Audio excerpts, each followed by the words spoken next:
Now, Boyle Sports. Time to play.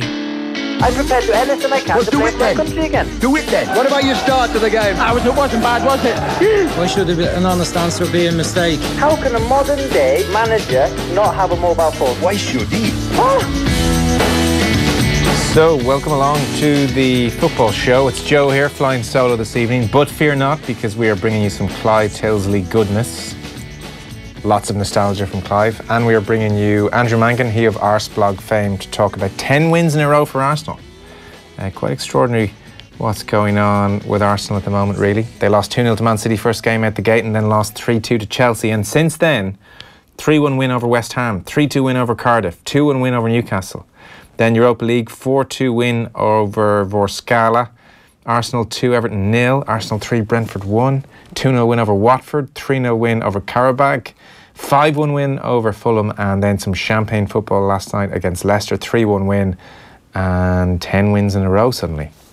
So we've got our Arsenal back, the fans are chanting. We're going to talk to Andrew about that, see what he makes of what's going on with Arsenal at the moment. Champions League this evening then. No major changes since before the break. Real Madrid still just 1-0 up against Victoria Pilsen. We have Manchester City 2-0 up away to Shakhtar Donetsk. That's in Group F. David Silva opened the scoring and then Laporte made it 2-0 on 30 minutes and 35 minutes. We had Bayern Munich, not in great form of late, already this afternoon beating AEK Athens by 2-0. It's 0-0 between Ajax and Benfica after 49 minutes. Roma 2, CSKA Moscow 0 after 49 minutes. And in Manchester United's group, a full-time for you, Young Boys 1, Valencia 1. At Old Trafford, 48 minutes on the clock. It is Manchester United 0, Juventus 1. Juventus have been brilliant tonight, really, really brilliant. Especially, the second half's just started, so hasn't developed into much of a pattern yet. But that first half, they were popping the ball around. Just brilliant play. Could really be more than 1-0 up. Dybala was the one who scored in the end. Ronaldo went down the right-hand side, fired in a cross, and Cuadrado went for the broke to Dybala, who was following up. But even as I speak now, 4 minutes into the second half, I'm sure Manchester United came out with lofty plans, but it's Juventus on the ball again, zipping it around. They had about 70% possession in that first half. Just look like a team who are going to be right in the mix at the end of the Champions League season. They're going to go 5 points clear in the group at Old Trafford, and Manchester United look a bit like Manchester United have looked in recent weeks. It is all a far cry from 20 seasons ago. So Juventus Manchester United for the 90s was one of these big glory fixtures. We had quite a few of them, and I suppose the most famous from a Manchester United point of view is that comeback in Turin. So it's their treble winning season 20 years ago. They drew 1-1 at Old Trafford. Ryan Giggs scored a late equaliser for Manchester United. And then they went to Turin and were 2 goals down in no time, and the comeback started. Roy Keane's header and the yellow card for Roy, and then the goals came with York and Cole, and it was just one of these insanely amazing nights. Clive Tyldesley was kind of the soundtrack for a lot of people that season. He's commentating at Old Trafford as we speak. So we rang him earlier on today and said we wanted to hark back to 20 seasons ago and that frankly amazing night in Turin. So Clive Tyldesley is coming your way. Zidane guides it in, Inzaghi was there! Less than 6 minutes played, and Filippo Inzaghi has scored for Juventus.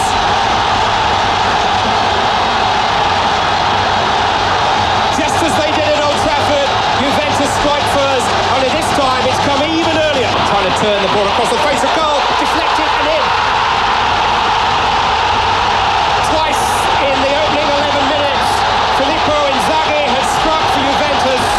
The first was a coach's goal, the second needed some luck. Manchester United need a minor miracle now. They're 2 down in no time here. Beckham with a corner. It's towards Keane! Roy Keane with a captain's goal for Manchester United. Game on! Keane with Beckham beyond him. It wasn't the best of passes from Dumfries. Keane brought him down. Now what's the referee going to do? It's a yellow card. Beckham's headed down. This is Cole. It's towards York. It's 2-2. Dwight York has equalised for Manchester United. And they have seen the Juventus away goal and they have raised it. As things stand, it's United who go through. And towards Almaruso, dealt with by Stamp. Dumfries caught in possession into the penalty area. Conte, Inzaghi's offside.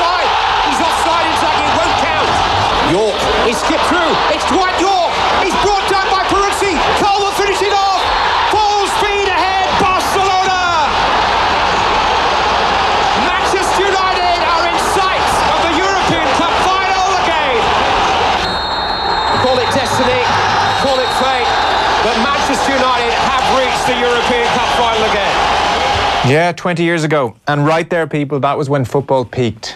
We have Clive Tyldesley on the line. Evening, Clive. Good evening. You're talking to someone who was... That was my dad conversating, by the way. It wasn't me. Is that right? Yeah, well, listen, not to make you feel older, you're talking to someone who was 14 years old on that night and who was Manchester United obsessed. And I am in this conversation in a big way, let me tell you. This was it. This was the peak. This was just the most unbelievable finish to the most unbelievable season. I pity anyone who can't remember it.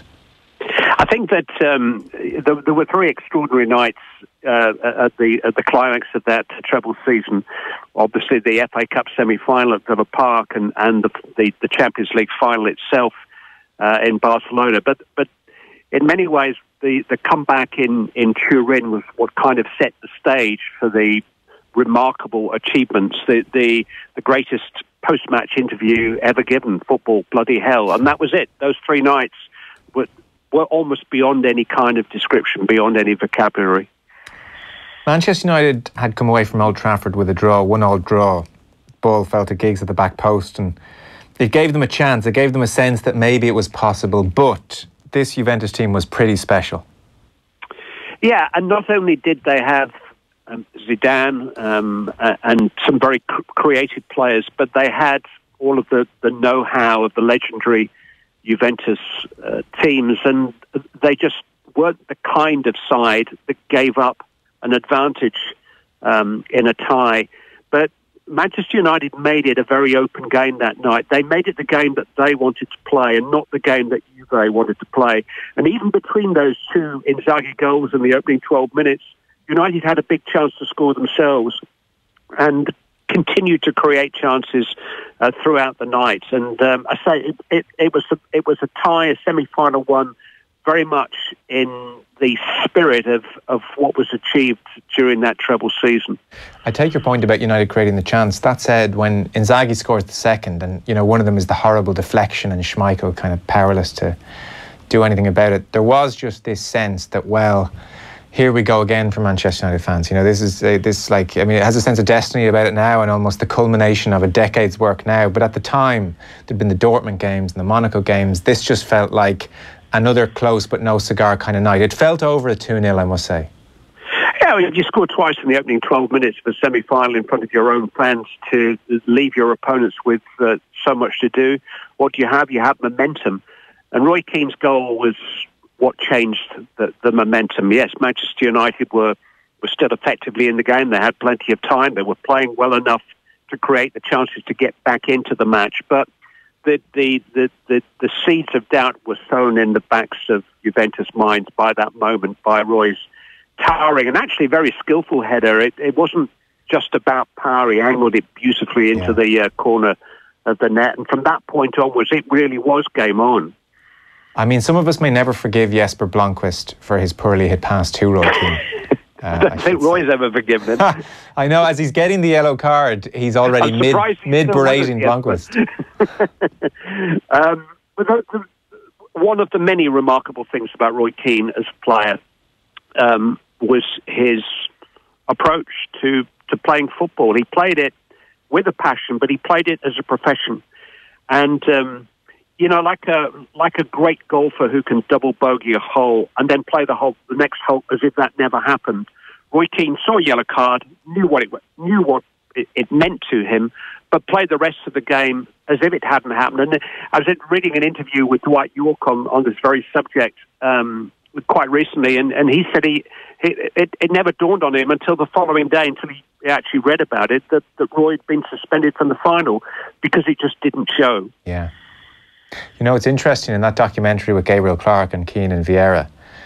Clarke reads Keane the passage from Ferguson's 99 book, where Ferguson talks about how Roy Keane pounded over every blade of grass that night. And, my opinion of him, I thought, couldn't be any higher, and it rose even further that night and everything. And Keane, in truth, partially because of whose words Gabriel Clarke is reading, but Keane bristles and said, well, I was just doing my job, wasn't I? Would you praise the milkman for delivering the milk?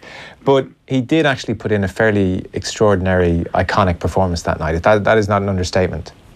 An overstatement. I feel as if I know Roy reasonably well, and I love his company. One of the things I love most about him is that he is very self-effacing, that he can laugh at himself and how he was as a player, and he can tell stories about how he was almost from a distance now. But if anybody just talks about him as the hard man, he's very quick to correct them and say, hey, I could play too, you know. I did score some goals and made some passes. So on the one hand, he's very self-effacing, but on the other hand, he will stick up for himself as a footballer. So yes, he did play the game as a profession, but yes, he takes a great, genuine pride and emotional pride in what he did and what he achieved as a player. Pearl Scholesy got a yellow as well. Scholesy deserved a red for that, by the way. He's only been on the field about 5 minutes. If anybody commits a challenge of that kind in the Champions League this week, they'll be walking straight away. Yeah. I mean, as much as Paul had sweet half volleys and raking passes in his armoury, he did always have that tackle in his armoury. He was always a red card waiting to happen. And I think he was fairly fortunate to get away with a yellow. It was a real jump. It was a fairly incredible Manchester United team, but by the same token, it would have been difficult to think of two more important figures to miss the final. I do remember that sense that evening that I just could not believe that both Roy Keane and Paul Scholes, their entire central midfield, was not going to play the final. And they were missed in the final. You know, Giggsy played on the right-hand side, Beckham played to the middle, and Manchester United didn't play well in the final. There's no getting away from that. Even their go-to combination, Cole and Yorkie, were fantastic in Turin that night, as indeed they'd been in the new camp in the 3-3 draw in the group stage. They weren't able to make the impact that they'd hoped to on the final itself. Clearly the substitutes came on and changed the momentum in the closing 10 minutes. But there's no doubt about it that United would have played better, particularly with Roy in the side, and in a way, Paul was obviously the centre of midfield became unbalanced because he wasn't available either. It's amazing really what that season did for you in some respects, because some of the lines I would first associate with you, including we heard there a captain's goal for the King goal, and can they score, they always score, obviously, and even full speed ahead Barcelona. What kind of audiences were you getting? Because it just seems like you're fairly embedded in my mind, in part from around that time. Well, the official viewing figure for the final was peaked to 20 million. Wow. So that they are the equivalent in the UK now of an England audience at the World Cup finals. There is obviously not the same coverage on terrestrial television of these big football occasions anymore, so they're not being seen by those numbers. And I think they're being watched in a different way. I think if people do remember some of those commentary lines from the commentators of my era, it's because a lot more people watched at home where you actually listen. Now that the experience tends to be a communal experience in a pub and a bar very often, because that's where the satellite channel is available. So we do watch football in a different way from how we used to do. But from my career point of view, it was a very important year because the late great Brian Moore retired after the '98 World Cup final. So it was my first season as ITV's senior commentator. And quite frankly, if I'd messed up that final, then you wouldn't be talking to me now because they'd have found somebody else. No, very true. Interestingly, you make the point that Moore and Alex Ferguson had a very close relationship, and you seem to inherit that. Yeah, I was very fortunate in so much that Sir Alex had a trust of ITV at that time. He had a good relationship with our football editor, who sadly died in the last couple of weeks, Jeff Farmer. Gary Newborn was the touchline interviewer at the time, and Brian Moore obviously was the gentleman of the commentary profession, and I inherited that trust, and as long as I didn't betray it in any way, and hopefully I didn't, then there was a chance that my relationship with the manager would grow. And I mean, Sir Alex was very, very kind to me, and one of the greatest sort of honours I've enjoyed was him actually displaying the notes that I did for the two successful finals that are framed on his office wall at the Cliff and then at Carrington. So, that was they were special times for me too. Yeah. You can only, as any kind of entertainer, you can only work with the material that you get, and the material that Manchester United provided in the last couple of months of that season was extraordinary. That's amazing about the handwritten, or about the notes. How is your handwriting? Better be up to scratch if it's on Fergie's wall. it's everything you would expect of a football commentator, I'm afraid. Very neat. I did three different colours. Yeah, highlighters aplenty. I found it striking as well that, interestingly, in a week where the Mail are running a story about Jose Mourinho trying to find out who's leaking his teams, because Juan Mata's inclusion at the weekend was leaked on social media before kick-off at Stamford Bridge, that Ferguson was giving you the teams for massive European occasions, sometimes at lunchtime, and maybe even phoning back if he made a late change. He did, and as I say, that was part of that bond that I inherited from Brian, and which I was very fortunate that Sir Alex trusted. I had the two biggest rollickings of my life from Sir Alex Ferguson, but I think that was kind of part of the initiation ceremony. And once our personal relationship grew, when I talk about a personal relationship, it was actually more of a professional relationship. Yeah. Because Sir Alex's greatest quality as a manager, in my opinion, was his ability to move with the times. His longevity was down to his ability to manage differently in the latter part of his career than he did in the early part of his career, because all kind of management, all kinds of parenting has changed during the course of that time. And with that perspective came also an understanding of the importance of the terrestrial television broadcaster, who was, taking his team, his club, his product, if you like, to millions and billions of people. And so he tried to help me as a fellow professional so that I could do my research more fully and be better briefed and perform better on the night. And he understood that. And that's to his great credit, his football intelligence, that he understood the importance of the TV broadcast to everything he was trying to do. Yeah, it's a very interesting point, because he would do half-time interviews around that time as well. Yeah, he didn't have to. He wasn't contracted to. But again, it was a very brief... it was particularly brief if they were losing.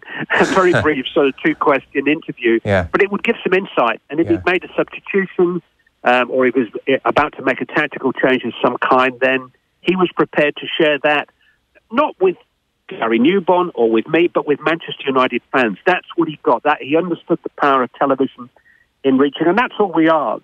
You, me, Joe, all we are really are furriers of information from the game that we love to the people who truly love that game and are never privileged enough to get as close to it as we do. That's all our job is. We are just passing on information. Yeah, I totally agree. And did he stop leaking, that's the wrong word. Did he stop providing teams for broadcasters again? Did things change in another part of his career later on? He had a breakdown in communication with the BBC in particular, which is quite well documented, which was as a result of a documentary which was not broadcast by the sports department, incidentally, but it was his way of penalising, if you like, the BBC as an organisation, and he actually didn't even see through his contractual obligations to do post-match interviews for a spell. He wasn't a man to cross, as with most of the great men and women in sport. They are particularly focused. They take a huge pride in what they do, and of course they are judged by their results. And in that situation, he had a very strong family base. His sons and his brother, who was effectively his chief scout, and they did get the wagons in the circle as a family, both and as a football club, whenever they came under any kind of pressure. And so, BBC aside, did you stop getting the teams? Did that dry up? I don't think that I ever had an issue. As I say, I got a couple of rollickings from him, which were the result of misunderstandings, which were sorted out in a few days. But I managed to retain a very good relationship with him right the way through to his retirement. Okay, fantastic. What's it like getting a rollicking from the face of Alex Ferguson centimetres Well, one away? of them was down the phone, and then I only had one of the two in person, which was in the reception of a hotel in Barcelona in the company of the lovely Bob Wilson. And they call it the hairdryer, and it does blow your hair. It does come at you like a gust of wind. Yes, I would imagine so. I was quickly into a taxi and back to my room to stew on it. Yeah, I can imagine. Your strongest memory from that night in Turin? Strongest memory of the night in Turin. I think, from my point of view, you mentioned a line that I used when the third goal went in full speed ahead, but whatever it was. Yeah. it's a great luxury for a commentator. The biggest mistake a commentator can make is declare a victory before it's a victory. But that goal put Manchester United in such a strong position so late in the game that I could give it our insight of the final, or that I could start the triumphal words at that stage. And I think we're also talking about an era where I think if you went back to the 70s and 80s, if there was an English or even a British team in Europe, Britain kind of got behind them. It was almost like the national team. Obviously, the nature of football rivalries mean that very often a Manchester City or a Liverpool or a Leeds United fan would want anybody but United. And maybe we'd started to drift into that period.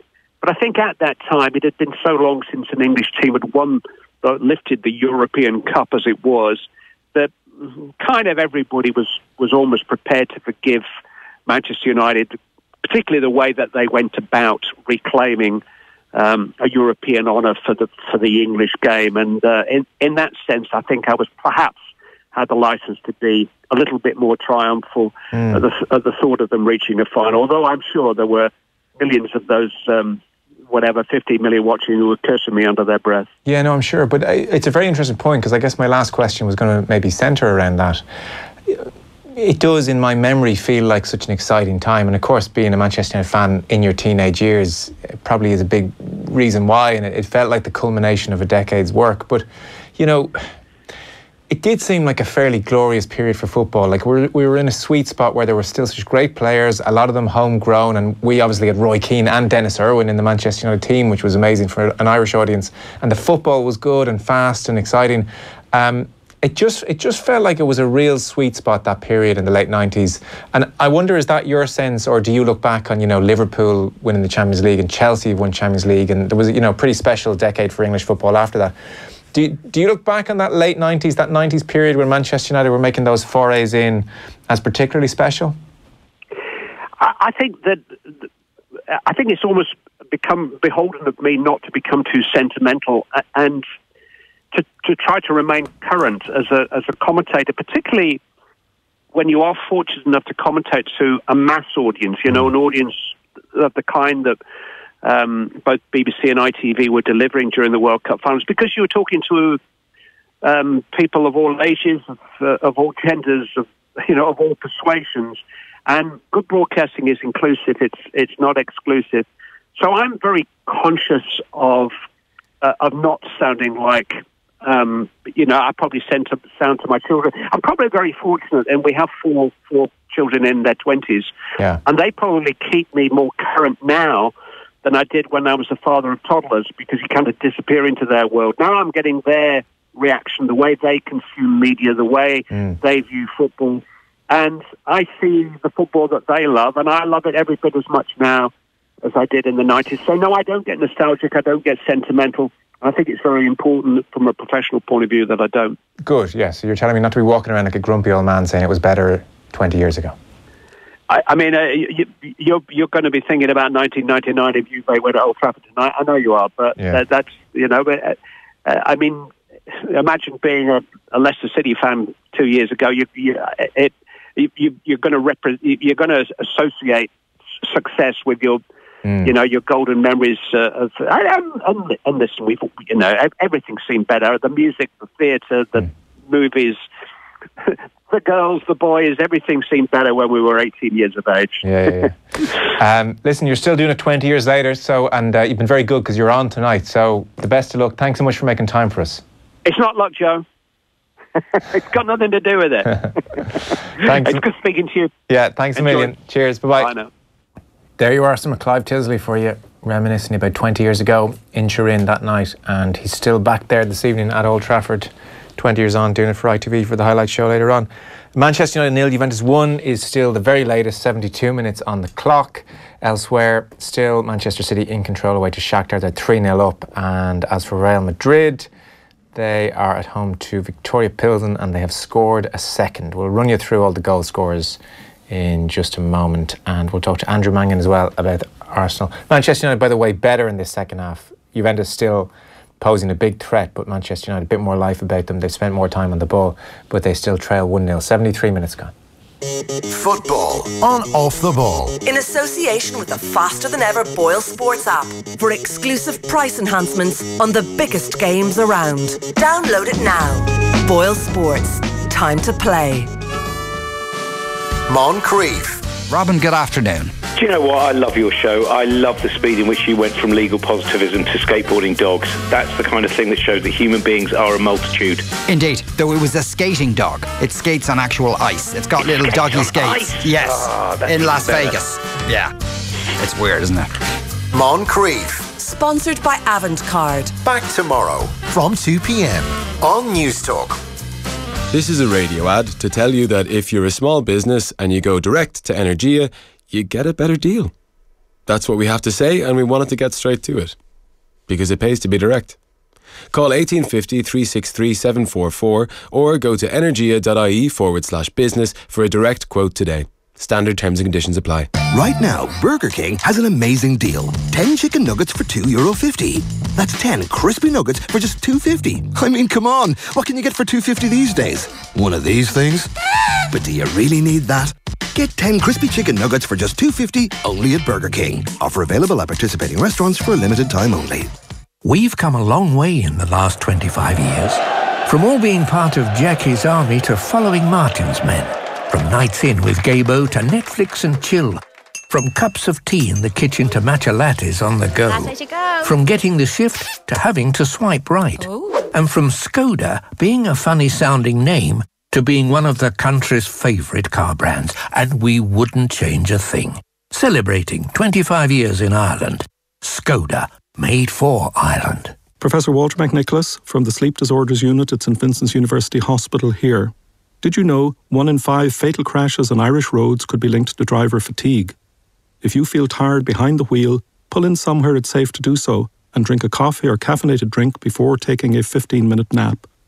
The short nap will allow time for the caffeine to take effect before you continue your journey. This should give you another hour or so on the road. Remember, stop, sip, sleep. From the Road Safety Authority. Off the Ball. This is News Talk. Now, welcome back. So I mentioned some of the scorelines before the ad break there. Manchester United trailing Juventus by that goal to 0. We have Pogba on the ball, left foot shot. Oh, it's the post. It's the post. Aided by Szczesny, it must be said. Pogba's been good tonight, by the way. I mean, he will get slammed because that's just kind of what happens whenever they lose. But he's been really good, really sharp on the ball. And That's he's got Nick involved. Bonucci. So he's in the edge of the area and he swings his left foot at it and it's he opens out his body, goes for the left corner with his left foot, curls it in, just bounces, hits the post, then hits Szczesny and goes out for a corner. And they're on the ball again, Manchester United, and they're putting a bit of pressure on Juve. Juve have been really good for the bulk of the game, but United have definitely come into it. They're throwing the kitchen sink a little bit. So Ashley Young swinging in a cross and on they go. So elsewhere, where are we? Who's scored and what are the scores? Yeah, elsewhere in that group, a 1-1 draw for Valencia away to Young Boys tonight that really hampers Valencia's hope of getting out of Group H. Meanwhile, Manchester City are going to become the first English side to win away to Shakhtar Donetsk. They lead by 3-0 in Kharkiv. The most recent of those goals coming from Bernardo Silva. A fantastic finish off the back of a breakaway, the genesis of which, it seems, was a John Stones handball. So Paulo Fonseca, the Shakhtar manager, pretty aggrieved at that pretty ding-dong battle in Germany at the moment, where Lyon lead Hoffenheim by 3-2. Memphis Depay, the former Manchester United player, of course, has Lyon in front with about 15 minutes to go in that one. They had trailed 2-1 at one point to the German side. In Group E, still Ajax 0, Benfica 0, so Bayern Munich will end the night top of Group E. But in Group G tonight, Real Madrid heading for what has become now a rare victory. They're leading Victoria Pilsen by 2-0. Those goals come in either half, one for Karim Benzema and the other for Marcelo, trying to ease the pressure on Julian Lopetegui. Meanwhile, Roma 3-0 up at home to CSKA in Moscow. First two of those goals, we know, coming from Edin Dzeko earlier on in the game. And Cengiz Under has gotten their third tonight for Roma. In the Championship, winding towards full time in these games, Birmingham leading Reading by 2-1. the Ireland midfielder Sean Williams has scored a penalty for Millwall. They're leading 2-1 at home to Wigan. The top two are going to remain unchanged as things stand in the Championship because both are being held to draws. Middlesbrough scoreless with Rotherham at the Riverside at the moment. In second place, Sheffield United. They are 1 apiece with Stoke City. This one is at Bramall Lane. Joe Allen cancelling out Leon Clark's opener for Sheffield United there. Elsewhere, Norwich have come from behind to lead Aston Villa by 2-1. Another side leading are QPR. They're 3-0 up at home to Sheffield Wednesday. While Swansea have turned their game around against promotion hopefuls Blackburn Rovers, and they're 3-1 up in the Liberty Stadium, Joe. Dybala's coming off for Juventus 1-0. Ronaldo went very close, by the way, in this game. A brilliant move. I mean, it was just a brilliant move. There was one-touch football all over the place, and the ball was played back to Ronaldo, and he thumped it. I mean, laces, gave it everything, and De Gea made a top corner save. Dybala's just gone off. Now, I mentioned Pogba will get stick inevitably. Interestingly, Graham Souness was on Virgin Media Sport tonight, wasn't happy at half-time with Matic. And it's just from senior players, the manager must be tearing his hair out. And he's not a player that tends to get criticised when people talk about United's defensive problems, is he? It's good movement, it's not great movement. You know, it's very easy for a central midfield player, when you're the last man, is to do exactly what he's doing, which is ball watch, get attracted to the ball. A good central midfield player has a radar on and he's aware of everything around about him. He's looking over his shoulder all the time and he can see where the danger is and where it isn't. He is just solely ball watching on 3 occasions there, and it cost him 1 goal. It could easily cost him 3 goals and the game would be over for him. Very much has a point for that goal anyway. Yeah. Virgin Media Sport is the new home of European football in Ireland, with more than 400 UEFA Champions League, Europa League and Nations League games live this season. Virgin Media Sport exclusive to all Virgin Media TV customers, who can also download the TV Anywhere app and stream all the action whenever and wherever they like. So 10 minutes for Manchester United to nick an equaliser at Old Trafford. Arsenal feet up, 10 wins in a row. Very impressive last night in that second half against Leicester, a 3-1 win. Unai Emery speaking afterwards, he was talking about Ozil, who was talking about Arsenal's sexy football, and Emery was saying that Ozil plays much better when he's happy. He was asked for more on this. Why does Ozil and others play better when they're happy, was the question. We don't have the Emery audio, no? Okay.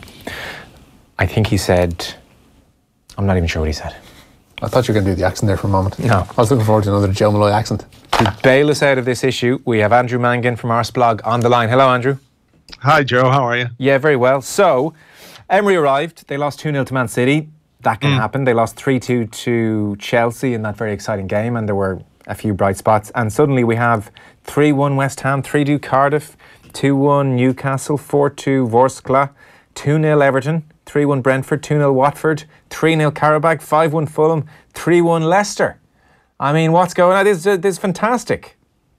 Yeah, I think you can't argue with results, can you? You just can't. Some people might say the calibre of the opposition has not been brilliant, but I suppose the expectation would be for Arsenal this season that these are the kind of teams that they should be beating, and they are beating them. It's not always convincing. The first halves in particular are a bit iffy, to be perfectly honest. There's an issue there where Arsenal tend to start slowly, but conversely, they finish games very, very strongly, and their second half performances have been fantastic this season. They've, I think the last 7 league games they've been drawing at halftime, and they've gone on to win all 7 of those games. So there's something happening there under Emery for sure. Are there any bits and bobs coming out about what he's actually doing differently in approach? I mean, you often, with any manager, especially when they do well, you get the traditional how, insert manager's name here, has revolutionised the club. And with Emery, it's everything from not letting the players drink fruit juice anymore because there's too much sugar in it. So is there anything concrete beyond that kind of silly stuff that tends to pop up in newspapers? I don't know. I mean, he's more focused on the opposition than Arsene Wenger was. That's one of the things that we definitely know, that he does a lot of video work with the players and preparing the players for the particular opposition that they're facing that weekend, whereas Wenger was very much, look, if you play well, you're good enough to go and beat these guys. That's definitely one of the things that he does. Beyond that, it's kind of hard to say. What we can see, I think, now at this point is a greater physical fitness to Arsenal. They're more resilient. They last longer in games. It's evident by the performances in the second halves where they're they're fitter and they're stronger and they're faster than the opposition they've been facing. And I think that's come to pass in the way that they've hit goals in a flurry as well, which has knocked the opposition back. So I think he's still very much feeling his way into the job. It is only 12 games into his reign as manager, so he, as much as anybody else, is still trying to figure things out. But that's definitely one of the areas where things have improved. Yeah, for sure. I mean, as to be expected, Manchester City have set a fairly tasty pace at the top of the table, 23 points through 9, and Liverpool are with them neck and neck, and Arsenal alongside Chelsea are just 2 points behind. Suddenly Arsenal are 21 down to 14. They're 7 points clear of Manchester United. It's interesting you mentioned the physicality and the improved fitness, because their third goal last night, that champagne football that moved the length of the pitch, you look at Ozil and the running he's doing for that goal. That is selfless, I may get this ball, I may not get this ball kind of a run. And he wasn't always making those runs, especially in the most recent seasons under Wenger. Maybe so. I mean, I think that's one of the things about Ozil is that people have this perception that he's not somebody who does a lot of running, which isn't necessarily the case when you look at the stats. He performs more sprints than most players at Arsenal. Certainly, what was interesting was he was doing more than Alexis Sanchez, whereas Sanchez was very demonstrably in the game. When he ran, he made sure that everybody saw that he ran, whereas Ozil, his sort of laid-back style doesn't lend itself to being noticed. But he's not the only one. You look at the goal they scored against Fulham the other week, the Ramsey goal, it started at the right-back position, and Ramsey ran from right back all the way through to the 6-yard box and scored the goal. And I think he's using his squad very well, Joe, as well. He's created a very interesting competitive environment. There isn't this delineation between the Premier League squad and the Europa League squad as there was under Wenger. He's brought Ozil all the way to Azerbaijan to play him there, and Ozil wasn't fit enough then to play against Fulham, and everyone's going, what's going on? Why are you doing this? This is not what we're used to, but maybe it's what should happen, because there's sort of an equanimity to the way that he's treating all the players. There are no favourites under him, and that's a positive thing. I think the players are responding. An interesting point you made about Ozil and the running stats. So that was even under Wenger. That's going back the last number of years. Obviously, if Sanchez was there to compare him to. So Ozil, are you in the Ozil's been treated harshly kind of camp? I'm in the Ozil could probably do more camp, but I do think he has been a little bit picked on, for sure. And I don't think he's had a particularly fun summer, with everything that went on with Germany and the way that things went over there, and the comments from some of the German staff, particularly the Bayern Munich side of things. I don't think it's been that much fun for him, but he's been. Emery's made the point once or twice that Arsenal is like his family, and he wants to get him back to his best. And we know that Mesut Ozil, when he is at his best, is an excellent player. I don't think we've really seen enough of that from Ozil in the last 9 months, particularly since he signed his new big contract. There is a measure of expectation when you're earning that much money that it's backed up by performances, and we haven't necessarily seen that, but hopefully this is the kind of performance that will boost the confidence and help him turn the corner. Under Wenger, there was a time when things were starting to decline initially, and Arsenal were still brilliant against the lesser teams and then would struggle in the crunch games. The old typical quarter-final exit in the Champions League routine became fairly common. And then when things got worse, Arsenal were slipping up against lesser opposition as well, and that was when you really sensed things were going badly. So I guess if you look at what Emery's done over the last 10 games, they are not slipping up against the lesser opposition. And now the interesting test is going to be how they get on against the bigger teams. The Man City and Chelsea games were his first games, very early to judge him. What's your sense about what Arsenal might do against the fellow top 6 opposition now? My sense is that I don't really know, because we're in this strange new world where we don't know what the manager is going to do, whereas Wenger was there for so long we could second guess him the whole time. You know, we knew what the team selection was going to be more or less. We knew how we were going to play more or less. Emery's a bit more versatile. There are surprises in almost every team selection. Like, he didn't play Aubameyang against Leicester from the start. This is a £55 million striker who just scored twice in the last game. Came off the bench and scored twice again, so he's giving him something to think about. But I think it is the next big test for Arsenal and for Emery is how they do over the next, from the start of November. I think they've got Liverpool, they've got Wolves and Bournemouth, and then there's 2 games. I think they've got Manchester United and Tottenham within 3 days of each other. I don't know which game is first there. But I think those games will tell us a lot more about the work that Emery is doing, the way the squad are responding to it, how good they actually are. Yeah. Because it is too early to say. Even with 10 wins in a row, it's fantastic, and you can't take that away from them. But they haven't really been tested. And it is the games against these big opposition that have been the most challenging over the last number of years. So it's going to be very interesting to see how they fare. Yeah. So, I mean, they've scored lots of goals, the second most this season, 22 goals. They've also conceded more than the other top 6 teams, so 11 goals so far this season. Are you still looking at that Arsenal team defensively and slightly worried of a few misgivings? Yeah, for sure. I think that is the big area of concern that people would have, is how easy it is to create chances still against Arsenal. In the first half yesterday, within 2 minutes, Leicester had a shot on goal. Holding deflected it over the bar.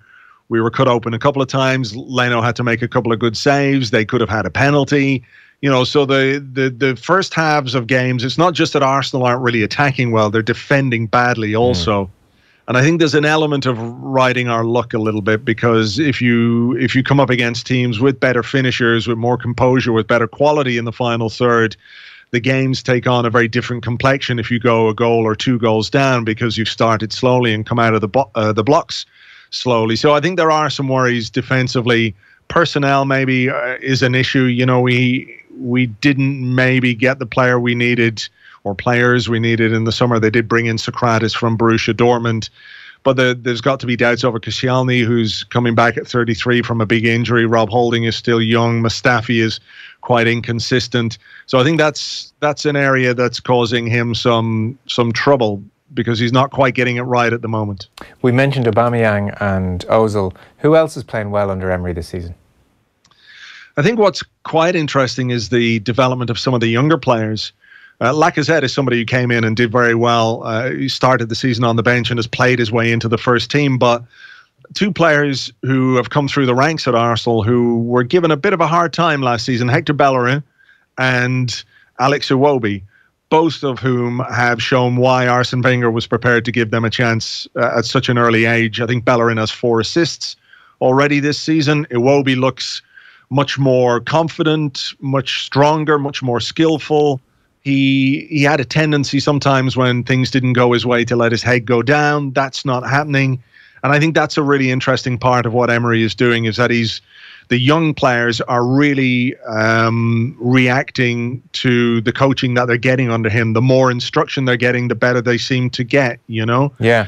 It's interesting you mentioned that Iwobi situation, because he was talking about it. He was saying, Unai's given me confidence to express myself, to believe in my ability in training. He's always letting me try new things, be positive, be direct, and prove it in the game.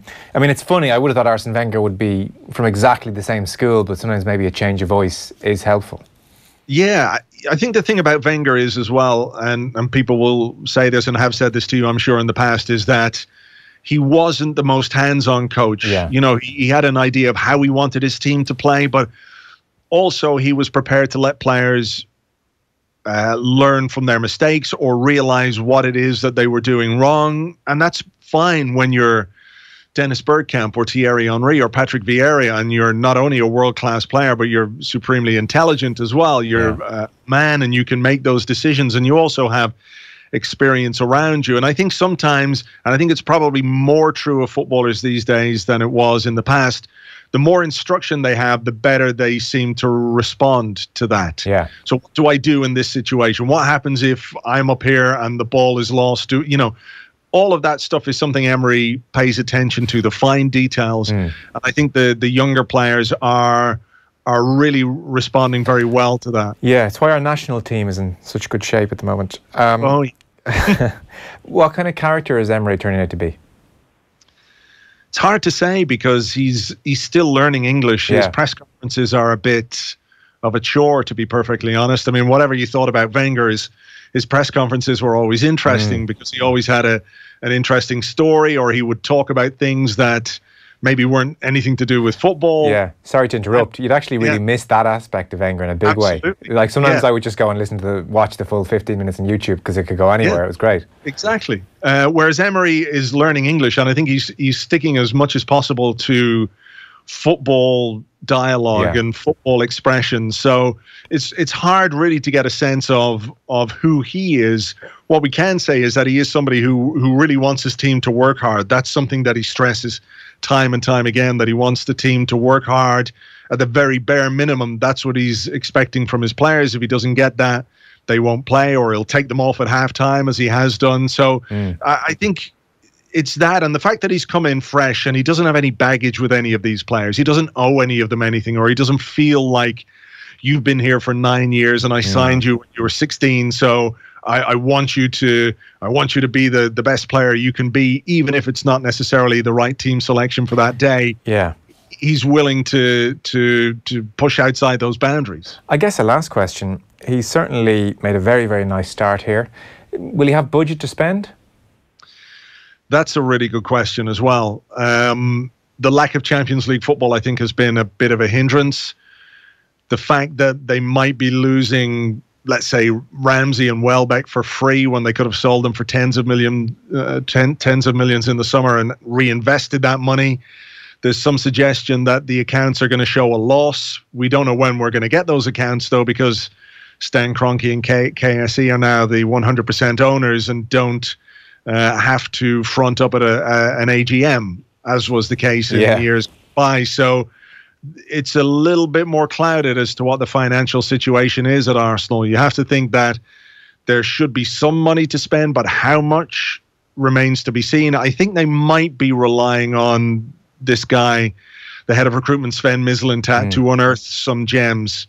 Okay. I don't think Arsenal are going to be shopping in the 50, 60, 70 million pound bracket for the next little while. I think they might operate below that and look to bring in players of potential who will increase in value, hopefully increase in talent and quality as well. But I don't think they're going to be spending huge amounts anytime soon. Throwback to the early Wenger years almost.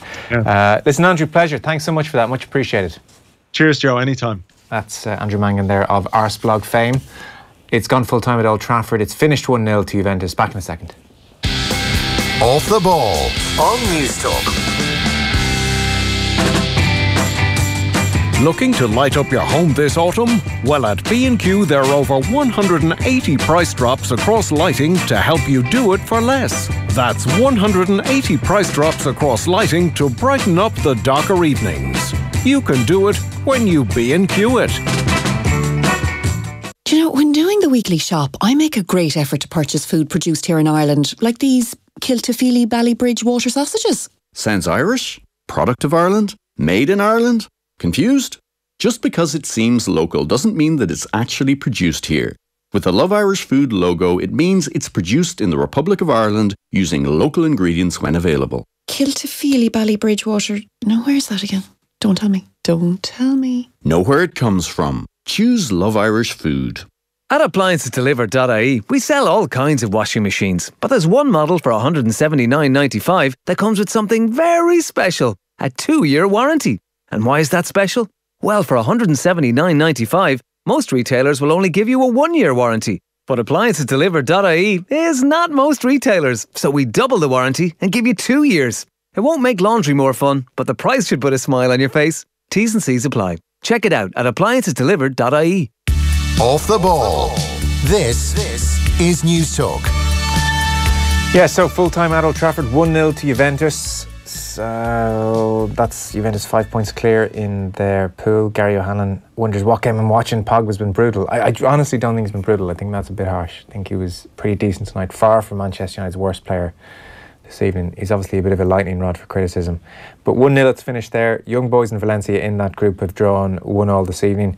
Roma, 3-0 winners over CSKA. Real Madrid 2-1 in the end against Victoria Pilsen. That's at the Bernabeu as well. So hardly a massive vote of confidence, I think, coming the way of Lopetegui ahead of El Clasico. Benzema on 11 minutes and then Marcelo on 56 minutes with the other goal for Real Madrid this evening.